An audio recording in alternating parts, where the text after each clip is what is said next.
வேண்டாம் நல்ல மனம் உண்டாம் மாமலர நோக்குண்டாம் துப்பார் திருமேனி தும்பிக்கையான் பாதம் தப்பாமல் சார்வார் தமக்கு. இப்போ நம்ம இந்த வீடியோவில் பார்க்கக்கூடிய தலைப்பு குரு பெயர்ச்சி 2026.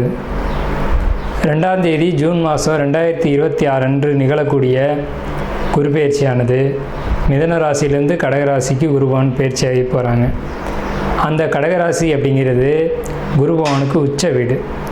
ஸோ அந்த உச்ச வீட்டுக்கு குருபவன் போகும்போது தன்னுடைய முழு வீச்சில் நன்மைகளை அனைத்து ராசிகளுக்குமே கொடுப்பார். அதில் குறிப்பிட்டு சொல்லணும் அப்படின்னா ரிஷபம், மிதுனம், கடகம், சிம்மம், துலாம், தனுசு, கும்பம், மீனம் இந்த 8 ராசிகளுக்கும் முழுமையான நற்பலன்களை அதிகப்படியாக கொடுத்துட்டு மற்ற ராசிகளை 4 ராசிகளை தீமைகளை கொடுக்க போகிறது இல்லை. ஆனால் இந்த ராசிகளுக்கு கொடுக்கக்கூடிய முழு சுப பலன்களை அவங்களுக்கு கொடுக்கறதுல கொஞ்சம் தாமதப்படும், அவ்வளோதான். குரு பகவான் இயற்கை முழு சுப கிரகம் அப்படின்னு பேர். குரு பகவானுடைய காரகத்துவம் அப்படின்னு பார்க்கும்போது ஒழுக்கம், நேர்மை, மெரிட்டாக நடந்துக்கிறது, இந்த மாதிரியான விஷயங்களுக்கெல்லாம் காரகத்துவம் வைக்கிறாங்க. அதனால் இவருக்கு பேர் தன புத்திரக்காரகன்னு பேர்.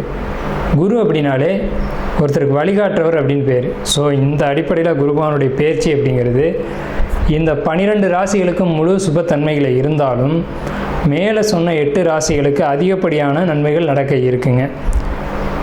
இந்த மீதி உள்ள 4 ராசிகளும் பரிகார ராசிகளை இங்கே எடுக்க வேண்டியதில்லை, ஏன்னா அதுக்கும் நல்ல பலன்களை தான் கொடுக்க போகிறாங்க.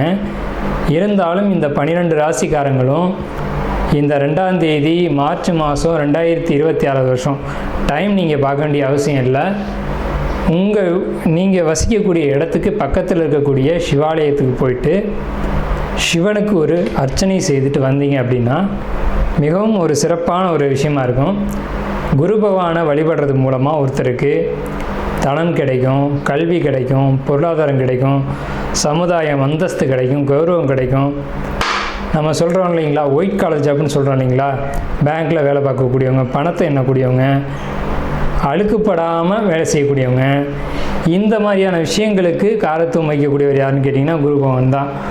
அதுலேயும் கடகராசியில் குரு வர்றது அப்படிங்கிறது கஜகேசரி யோகம்னு பேர். கஜகேசரி அப்படின்னா 100 யானைகள் சண்டையிட வரும்போது ஒரு சிங்கம் எதிர்த்து போட்டிட்டு அந்த 100 யானைகளையும் விரட்டி தள்ளுறது அப்படின்னு பேர்.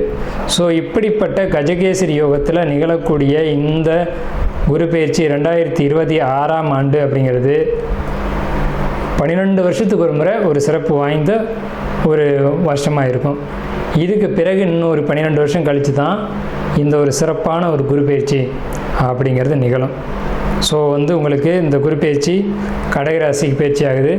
குரு பலன் அப்படின்னு பார்க்கும்போது சந்திரன் என்ற வீட்டுக்கு, அதாவது கடகராசிக்காரங்களுக்கு அல்லது ரிஷபராசிக்காரங்களுக்கு, மேலே சொன்ன இந்த 8 ராசிக்காரங்களுக்கும் குரு பலன் அப்படிங்கிறது வந்துடும்.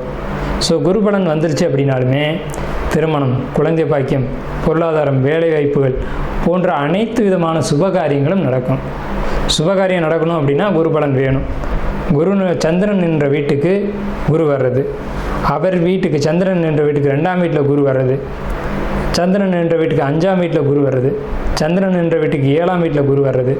இப்போது மகர ராசிக்காரங்களுக்கு 7ல் குரு, இதுவே மீன ராசிக்காரங்களுக்கு 5ல் குரு, இப்படி 5, 7, 9, 11. இப்போ அந்த அடிப்படையில் பார்க்கும்போது மீன ராசிக்காரங்களுக்கு 5ல் குரு, தனுசு ராசிக்காரங்களுக்கு அது விழுகாது. இதுவே விருச்சிக ராசிக்காரங்களுக்கு 9ல் குரு. அப்போ விருச்சிக ராசிக்காரங்களுக்கு குரு பலன் இருக்குது 11. கன்னி ராசிக்காரங்களுக்கு 11ல் குரு. ஸோ இவங்களுக்கெல்லாம் கன்னி, கடகம், விருச்சிகம், மகரம், மீனம் இந்த ராசிக்காரங்களுக்கெல்லாம் குரு பலன் அப்படிங்கிறது நிகழ்ந்திருக்கு. நட்சத்திரங்களுடைய வரிசையில் 18வது நட்சத்திரமான கேட்டை நட்சத்திரம். இந்த கேட்டை நட்சத்திரம் அப்படிங்கிறது ஒரு சிறப்பு வாய்ந்த ஒரு நட்சத்திரம் அப்படின்னே சொல்லணும். உங்களுக்கு இந்த குரு பெயர்ச்சியினுடைய பலன்கள் அப்படிங்கிறது சிறப்பான பலன்களை நம்ம எடுத்து பார்த்துக்கிட்டு இருக்கோம். இடம், நிலம், வீடு சம்மந்தப்பட்ட எண்ணங்கள், சிந்தனைகள் உங்களுக்கு அதிகமாக போயிட்டுருக்கு.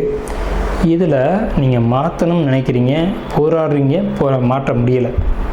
இப்போ 2026 தொடங்கிடுச்சு. ஜனவரி, பிப்ரவரி மாதங்களை கடந்து ஜூன் மாதத்தில் தான் உங்களுக்கு குரு பெயர்ச்சி வருது.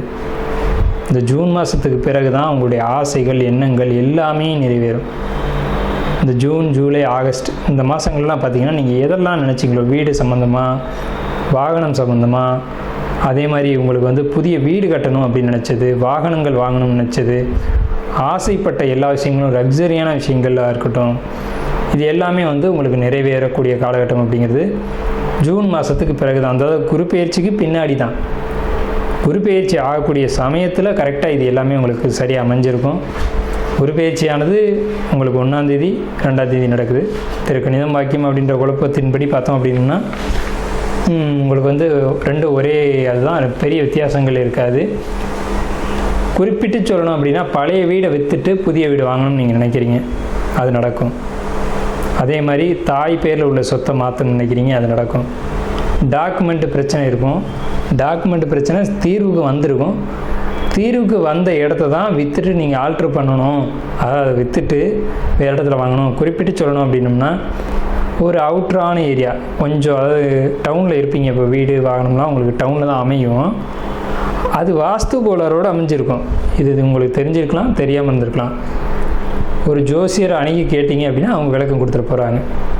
இதில் நீங்கள் என்ன சிந்திப்பீங்க அப்படின்னா, இந்த இடத்துலேருந்து நமக்கு ஒரு வளர்ச்சியே கிடைக்கலையே, என்ன பண்ணலாம், இந்த வீட்டை விற்றுட்டு வேறு இடத்துல போய் வாங்குவோம். அதுலேயும் குறிப்பாக இயற்கை சார்ந்த ஒரு அமைப்பில், அதாவது இயற்கை சார்ந்த அமைப்பு அப்படின்னு கேட்டிங்கன்னா வயல்வெளிகள், கிராமப்புறங்கள், அந்த மாதிரி இடத்துல வாங்கலாம்னு நினைப்பீங்க. வாங்கக்கூடிய அமைப்புகள் வந்துடுச்சு. உங்களுடைய ஆசைகள், எண்ணங்கள் இதுக்கெல்லாம் உயிர் கொடுக்கக்கூடிய காலகட்டங்கள் வந்துடுச்சு. அது எப்போன்னு கேட்டிங்கன்னா ஜூன், ஜூலை, ஆகஸ்ட், செப்டம்பர் வரைக்குமே அதுக்கான அமைப்புகள் இருக்கும். கொஞ்சம் சற்று முயற்சி எடுங்க. முயற்சி தான் எல்லா விஷயத்துலையும் வெற்றியை கொடுக்கும். முயற்சி எடுங்க, எல்லாமே வெற்றியை கொடுக்கும்.